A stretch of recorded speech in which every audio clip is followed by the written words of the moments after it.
CJ's Pianos. I used to work with Don Young. We're here to make your piano sound better, and we want you to play better.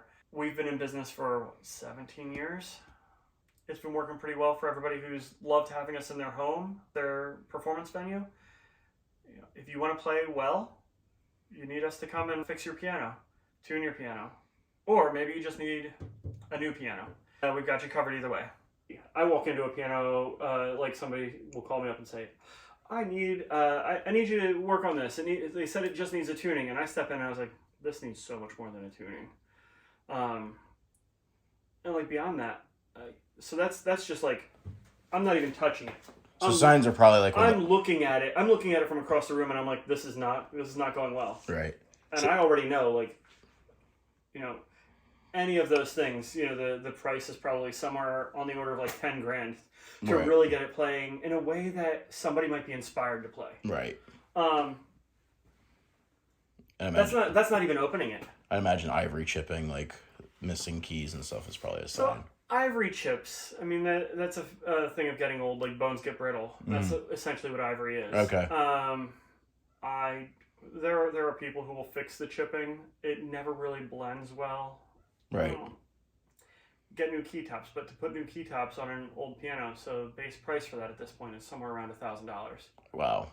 Oh well. Well, I'm not going to put garbage on the piano, even if it's a cheap piano. Like my work's not going to be garbage. Right. There might be an option to put cheaper key tops on, but like I don't want my name ascribed to that. Right. I get that. But then like that's before you even like in an upright, you like open the top and you look in there and you're like, oh. Everything looks like it's hard to play. Like you press the key and the hammers don't move until you're halfway through playing the key. Right. You're like, well, now you've only got one dynamic, and it's forte. It's because you have to hit the key as hard as you can just to get any sound. Right. You definitely can't play pianissimo. Right. And the whole point of having a piano is so that you can control the volume. Right. You can control whether it's a soft attack, a hard attack. Any sort of articulation, whether it be legato, staccato. Right. There's one that's like, I can't remember. I want to say it's stiletto. But every time I say stiletto, I think of the heels. But it's really just about knives. So basically, like you play your finger like it's a knife. You're literally stabbing the keys. Right. And that gives you a different sound. But if the mechanism in there isn't up to par, you're not getting it. Right. And when I say the mechanism, I'm talking like there are more moving parts in this than there are in any car today. Really? Oh, there's over 12,000 parts that make up this piano. Oh, wow. And the wooden parts, that's the moving portion. Right. So they change with humidity. Mm-hmm. As they age, they lose density. Literally the weight of the piano changes. Right.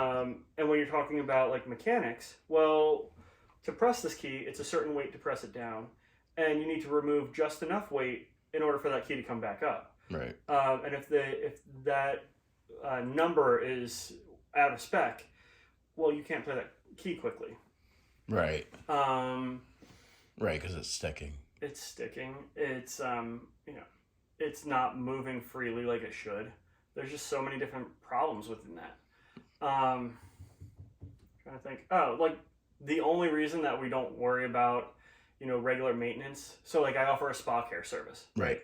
And that's where I do like a whole factory reset on the piano. I'm setting the hammers to be the right distance from the strings because felt compresses over time. Right. And they settle away from the strings. So instead of wood to a certain degree also. Yeah. Exactly. And like as it ages, like these distances they're getting greater. So the distance from the hammer to the strings, you gotta play the key just as much, but like you're covering a greater distance. So that ratio is off. It probably only takes a couple millimeters. I measure it in millimeters. Well, yeah, I was gonna say it probably only takes a couple to really make it start to be off. But like I'll come in, so I know that it's a certain should be. Give me a second. Like I think I usually go with 45 millimeters. I'm like speaking off the cuff here, pretty sure that's about 40, 42, 40, 45. It's about in standard measurements, 1 7/8 inches maybe. Right. But like I come across them and it might be as much as 55. Right. And that's like a mile off when you're talking about something so small. Like if you're a guitarist, you know, it's the action on the guitar. Like if you have to press that string an extra, you know, 50% further, like you're not going to be able to play anything smoothly. Yeah, it's to say it throws off the whole feel. It throws off. It also starts to. It gets weird with the note intonation and everything for guitars. So on a piano, you don't have that, right? Simply because the key isn't the one that actually generates the tone. The strings, you know, they all get tuned. Right. But that's a whole other beast. Right. Let me stick to the spa service thing, and then I can return to the tuning because that's. So the spa service, I'll set the hammers to be the right distance. When you press the key, the hammer should get up to about 1.5 millimeters from the string. You know, the closer you can get, the more control you have. Because essentially what you're saying is, if I press this as softly as possible, it's not going to play because the key doesn't force it to get to the string.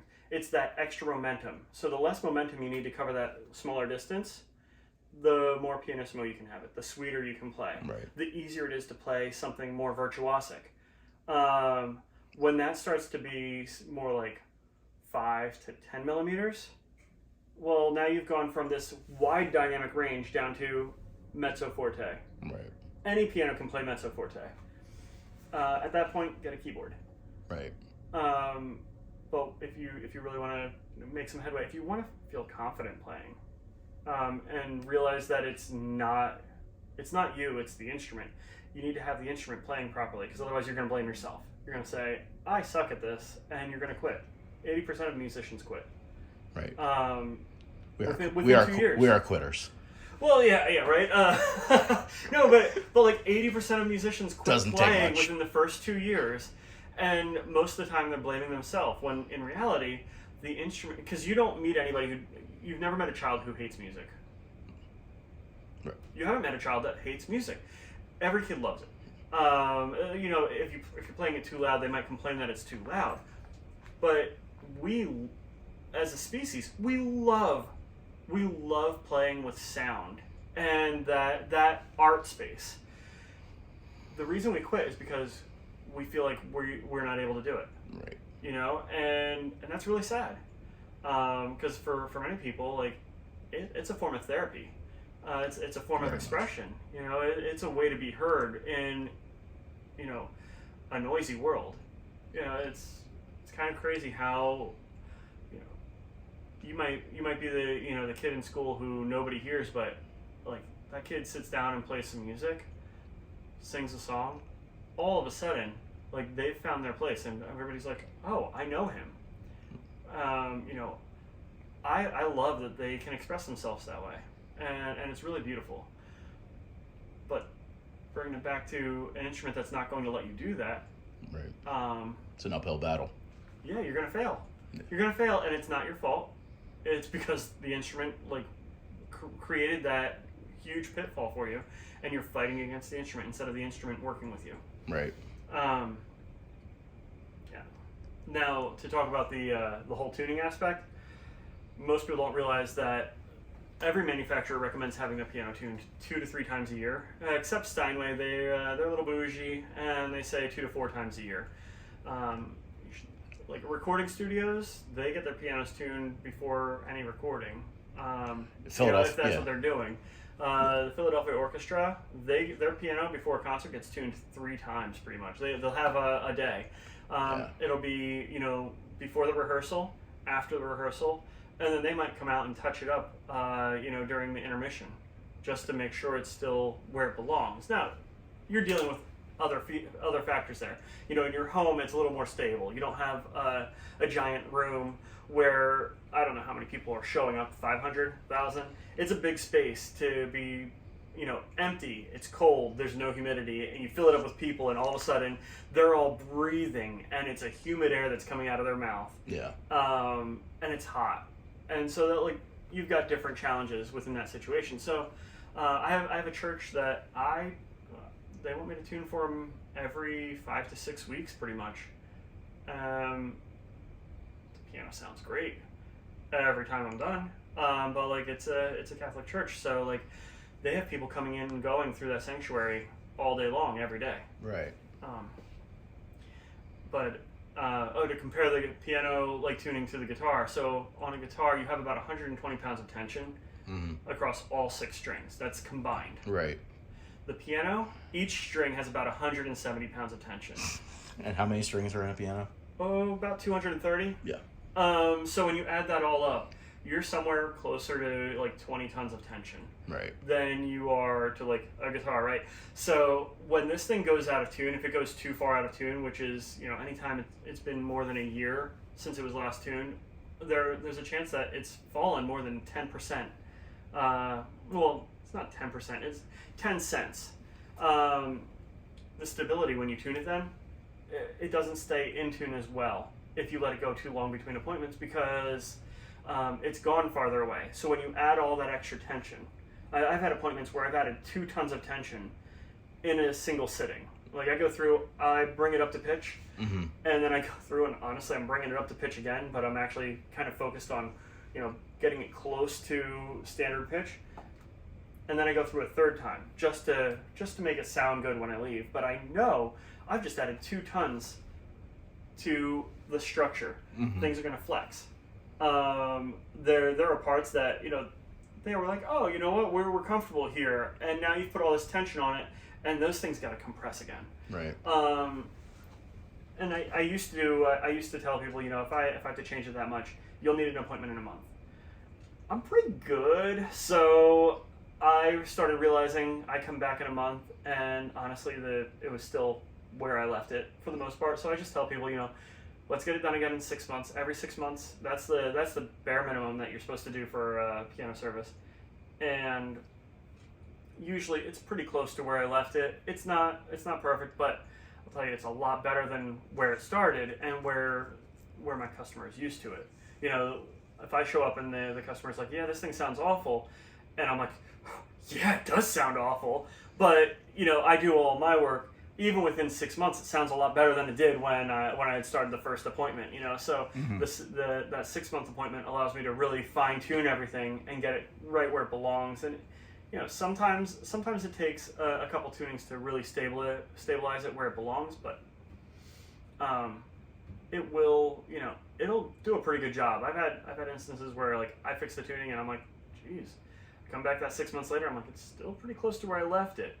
But now I have the the mental bandwidth to actually listen closer and put it in a more fine tuning than it even was the first time I went through.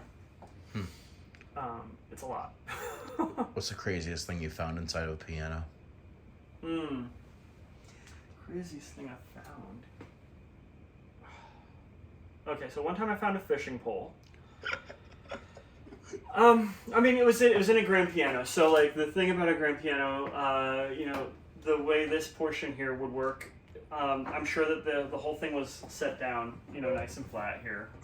This one's got a slope close. There we go. So they probably set it down, and then when they opened it, it just went right inside the piano, and I have no idea how long it was in there for. Thank God it didn't have like live bait on that thing. Inevitably, I get a call around New Year's. Like everybody has their holiday parties. Same kind of situation where the keys are closed. They're like, we don't want anybody playing the piano. The little fingers all over the place. It's noisy enough here. I get it. But somebody will set their phone down. And somebody else, or maybe the same person, you're drinking. Right. You're having a good time, whatever. Opens it up and they can hear their phone. They can hear somebody calling it on repeat. They're looking all over the piano. They can't find it because it's inside. Right. It just went right in there.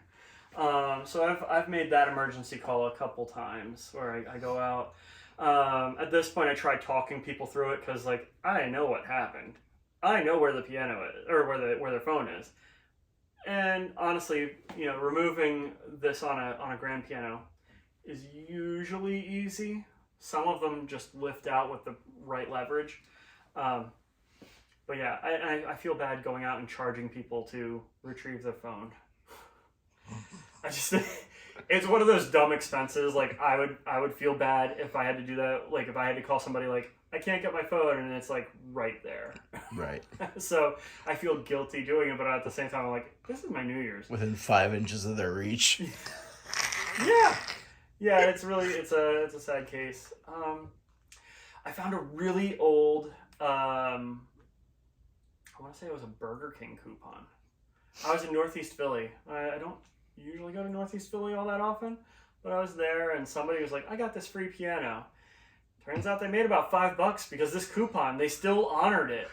They messaged me like the next week and they're like, hey, I went to McDonald's or whatever fast food it was, and I was like, oh, well, I'm really proud of you. That's pretty good. The common stuff I find is like coins, pencils. Actually, I'm creating some how-to videos, especially for like music studios. Mm-hmm. To the keys, sometimes the keys stick. And this is especially true in like music studios, like lesson studios, because they're using colored pencils. The tip breaks, and it wedges itself between two keys, and then you press one key, and like both of them play. Drives the kids crazy, drives the teacher crazy. It's not their fault, other than the fact that somebody broke the pencil lead and dropped it and wedged it in there. So there's an easy fix for that. Pencils falling into the piano, like I said, I talk people through it on the phone occasionally, especially when it's holiday season. I don't have time to run out, so. Right. Yeah. Oh, and cleaning the keys. I've seen some pretty horrible things used on for cleaning. It's much too. There's too much power in the cleaning, and it's the wrong thing. So like, this piano. There's almost nothing that's going to damage the finish on this, other than scratching and hammering on it or something like that. But this one over here is a lacquer finish. Mm-hmm. And for a while, everybody was like, "Oh, I got to clean my keys," especially during COVID. And I come in and I'm like, "Oh, you cleaned it with alcohol, didn't you?" Alcohol wipes create this horrible blush. It reamalgamizes the finish on this thing, and it just makes it cloudy.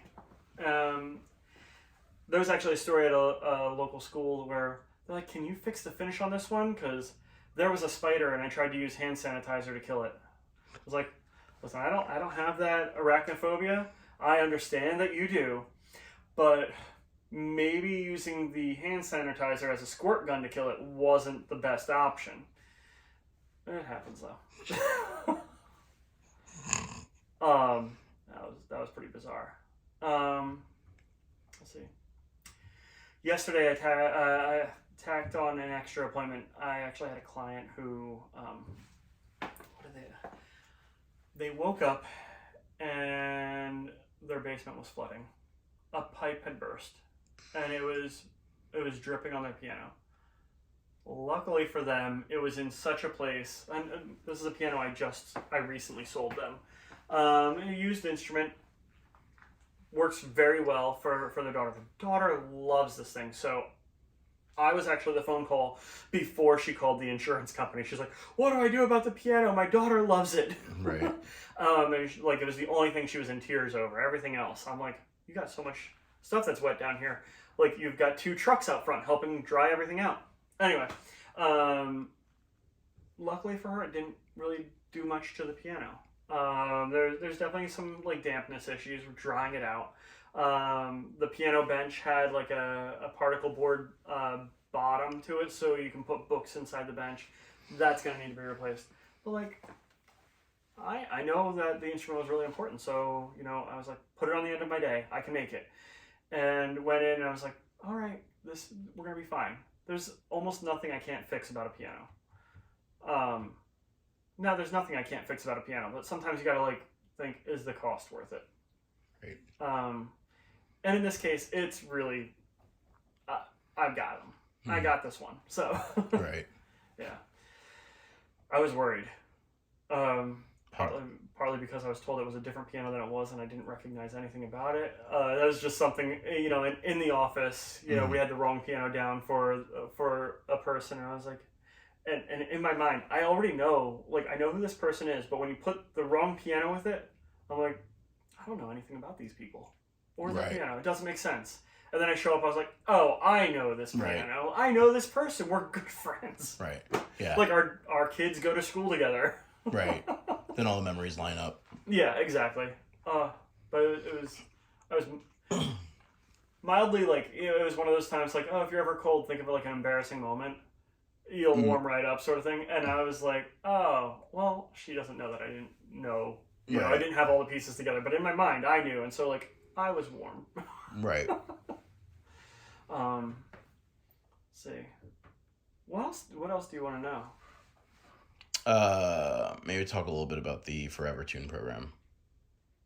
Oh, I thought I did talk a little about Forever in Tune. So Forever in Tune, like, I like to make things easy. My personal brand, my entire life is let's make it easy, because when things are easy, we do it. Scheduling is one of the things I am awful about. So I have somebody else, do my schedule. And Gene's fabulous. Anybody who deals with my company pretty much loves Gene. Right. There's a reason I'm not doing the scheduling. I will miss appointments. I will double book. Forever in Tune gives us the opportunity to now if you have the Forever in Tune subscription, you don't have to think about, is it time for my piano to be tuned? We're going to call you up and say, hey, we're in the area, and it would make a lot of sense to, put you in this appointment slot. Chris or Frank will show up. They'll do the service, and you don't have to stress about, oh, have we had it tuned recently, or are we taking the proper care of our instrument? Because what we do is, it's not just tuning. We also do, we'll do some voicing. We'll make all those humidity changes where the wood pieces part of the machine. Some of them change differently than others, just because of the way the wood grain flows. And we will set those back to where they belong, making it cohesive within the instrument. It would be weird to have one right key and all of them are wrong. So, and like, there are grades of being right and wrong, but what we do is we make sure it blends so that it doesn't feel like you're playing 5 different pianos. It should be cohesive. Like when you play this note, it feels like the same piano when you're playing this note over here. And then, if there's a climate control system in there, we make sure that's taken care of so you don't have to worry about that. Cleaning. There are certain aspects of a piano that the general public cannot clean. And mostly has to do with getting under the strings and into the soundboard. So that's a lot of that goes towards like the grand pianos. But like if we're maintaining the level of cleanliness to it, it's really nice to be able to keep, we're going to polish up the uprights. The grands, usually we're focusing more on the interior where you can't clean. We also do that in the uprights, but there's just less access to everything. Any adjustments to the pedal, taken care of. You don't have to think about anything. If for some reason, like the piano needs a pitch correction, which was, when you have to make an adjustment of more than like 500 pounds to the tuning structure, that's covered. Like, I don't want you to have to worry about it because I just want it to be done so that anytime you sit down and play at the piano, it's fun to play. You sound good. When the piano doesn't sound good, your brain is mentally making calculations to fix the notes that are wrong. So you're burning calories unnecessarily, because if the piano were working properly, you'd be just making better music. Plain and simple, when it's easier to play, you're making better music. And it's not simply because the notes are right, it's because your brain doesn't have to work as hard to rectify the mistakes so that you can make the notes right. Less distractions. Exactly. Yeah. You're not using as much processing power. Yeah. Well, because we know where the note's supposed to be. And if it's not there, your brain is in real time doing an auto tune of sorts. It's trying to place it where it belongs. And now that note's, off, well, is the next one off? You're like constantly questioning, do we have the right notes? Is this the right structure? Am I playing the right way? What have I done wrong here? Why do I suck today? I've run into that, where the piano's just it doesn't sound great. It's either poorly voiced or it's out of tune, and or like, you know, the keys are playing in all different kinds of ways. You know, where it feels like you're playing 5 different pianos on one instrument. And I'm like, why am I so bad at this? I should change my career. I have no business being here, as that imposter syndrome like really creeps in. And it's not fair. It's not fair to the person playing and the person who's putting in all that effort. You deserve to have a level of success. I'm not saying you need to play, you know, Carnegie Hall or, you know, the local pub even, you know, but you should have some level of success that makes you feel good. There's a reason you play. You should enjoy it. And if it's not fun, if it's not feeling good, you're gonna stop. And kind of going back to that whole idea of, you know, everybody loves music. Like, there's no reason somebody should quit music if everything is working properly. Because on some level, you love playing, you love music. And like I said, you don't need to be an amazing player, but you can make something and you can feel good about it. I don't know how many times I'd finish up a tuning and somebody walks over and they're playing the simplest, like, Hot Cross Buns or Mary Had a Little Lamb. And, like, I know other people in the room are, like, scoffing at that, but if that's what you got, enjoy it. You know, enjoy playing, whatever it is. So. That's what music's for. Yeah, exactly. Gotta love music. God, I don't know how many times I've